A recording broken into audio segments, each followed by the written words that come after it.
So now let's talk about the pros to selling face-to-face. So the first one, I think the biggest one is the trust factor, okay? Senior citizens, baby boomers have been told for decades that if somebody calls you over the phone, it's probably a scam. It's not, especially for selling over the phone to our clients. It's not a scam, of course. Not every phone call is a scam, but people have been essentially convinced to have a level of skepticism to anybody calling over the phone. So immediately, the one thing that face-to-face does is it eliminates that skepticism. When you see people in the flesh, people aren't worried about who you are and what your inclinations are nearly as much as if you show up in person. There are trust issues for sure in person or over the phone. It's just that you find a lot less of it in person. And when there's less trust issues, there's more ability to convince a stranger for them to hand money to you, okay? Otherwise known as getting a sale. So I think in a sense, selling in person, you're going to find it a lot easier to get somebody's trust very quickly, even at the door before you get in, than you'll find in many circumstances calling them over the phone. Second of all, it's easier to read and react.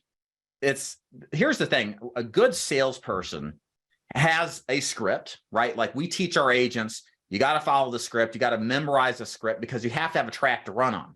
You're going to experience a number of issues along the way, and you need a plan of attack to overcome them.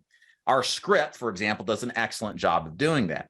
But you also, at the same time, need to learn how to react to the circumstances that you're in, because some things come out of left field you didn't expect.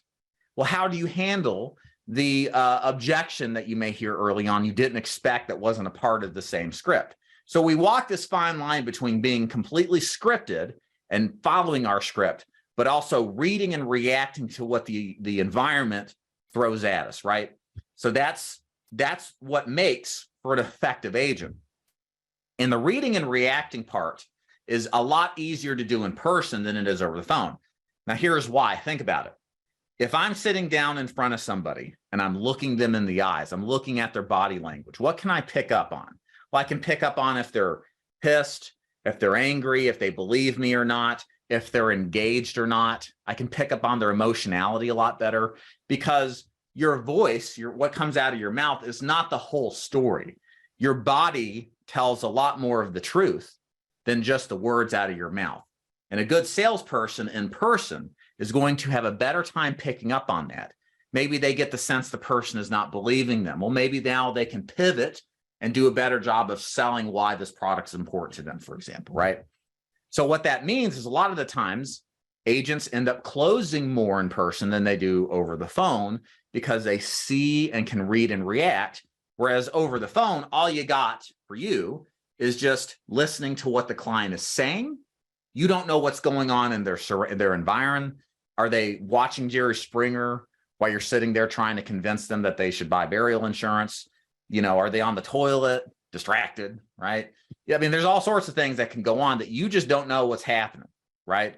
And so you can't as easily read what's going on. And it's hard sometimes to pick up on those nuances in a conversation as you would be able to in person.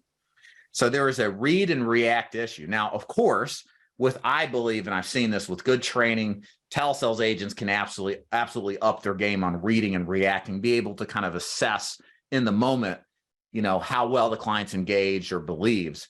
But that is a skill set that tends to take a lot more time to develop than the agent who just starts selling in person and kind of sense things with what's going on as they see it happen in front of them.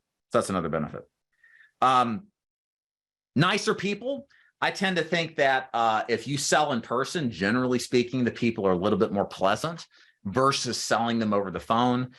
Think about it like this way. There's a lot of trolls and jerks and haters on the internet, right?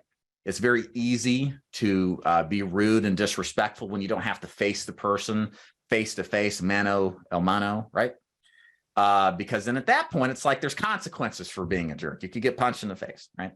And so I find that there are a lot easier people are easier to deal with in person, generally speaking, than they are over the phone. You'll get less rudeness, less disrespect, certainly less rejection.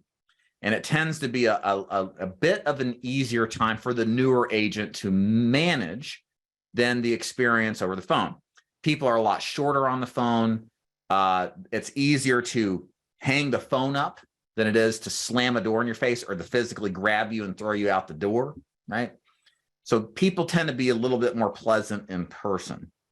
And the last benefit of face-to-face is that, just bottom line, kind of a combination with easier to read people, the trust factor, the more pleasant the individuals are. There tends to be in face-to-face a higher conversion ratio. In other words, as an agent, you're going to sell more of your leads selling face-to-face than you would over the phone. I'll give you an example.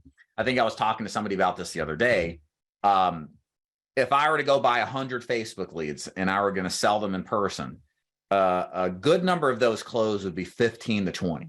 Okay, so out of 100, if I close 15 to 20 policies, I'm considering that a pretty good success. Okay, take the same Facebook leads and now sell them over the phone. I consider a good sales success 5 or 7 policies out of 100. It's that big of a difference. Same people, but because the transaction is done over the phone and not in person, where we have all these benefits, some people that would have bought in person just won't over the phone. And therefore, for face-to-face, you tend to have higher conversions and get more sales out of the same batch of leads, all right? So those are some benefits of the face-to-face. Let's talk about some drawbacks of face-to-face, because there's no, by the way, guys, hopefully you guys are seeing this. There's no perfect business model. Face-to-face isn't inherently better than telesales, as you'll see. Every business has its set of problems. What you have to ask yourself is, which set of problems can you accept and manage best, right, in order to have longevity in the business? And that's kind of where I'm going with this whole presentation. So some cons about face-to-face. Windshield time. I, at the peak of my career selling face-to-face final expense, probably put on 1,000 to 1,200 miles weekly. A lot of windshield time. A lot of time at the car shop, changing oil, rotating tires, right?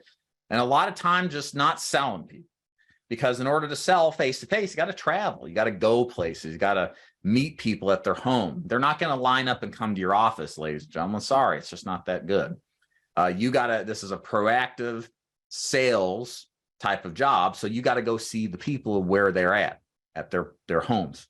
And that means windshield time, that's lost time that you won't be selling, that arguably, as we'll talk about in a moment, you could possibly be more efficient and be selling more and presenting more over the phone.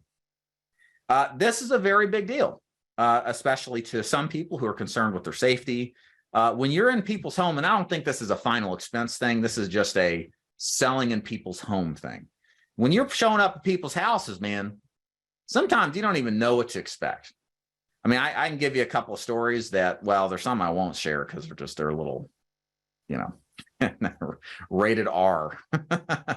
But there is, I remember one person, I knocked on their home. It smelled like there was somebody dying or dead in the house. I mean, I have an iron stomach, and I remember just taking the breath in from the apartment. I was sick to my stomach for like 2 hours later. We didn't even go inside. We just door knocked the person. I had somebody threaten to kill me down in Alabama in the backwoods. Banjos are playing. I still closed them. He was just a little off the deep end, but I still got him closed. What else? I had a guy answer the door with a machete in his hand. I was a little worried about that, but he was just cutting fish, supposedly.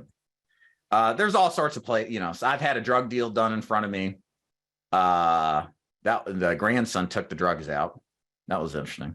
So I've kind of seen a little bit of everything, and you will too, long enough selling face-to-face. And it makes for all fun and enjoyable stories to tell here on our broadcast. But if you're a person who's concerned about their welfare and putting yourself in questionable situations, that is a reality of selling anything in home. And you got to ask yourself, are you comfortable with that situation? I always felt comfortable.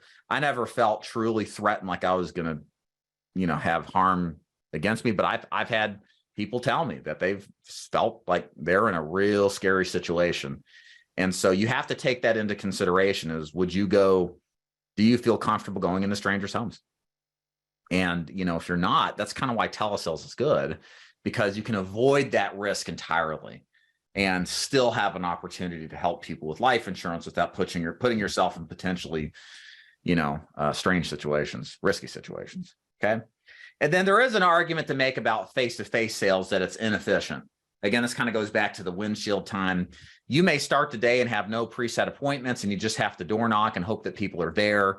And every single face-to-face agent has spent a day in the field where nobody answers the phone and you're just running around in circles. And it's just a real frustrating experience, right? And all you've done is put on several hundred miles on your car and nobody's been home or lets you in. And you're kind of like, well, that sucked.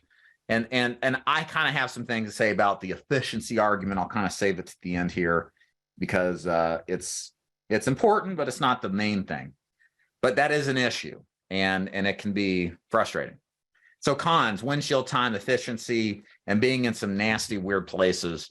Definitely comes with the territory and final expense. Not that every situation's like that, but it is something that with enough time on task, you'll run into some strange places.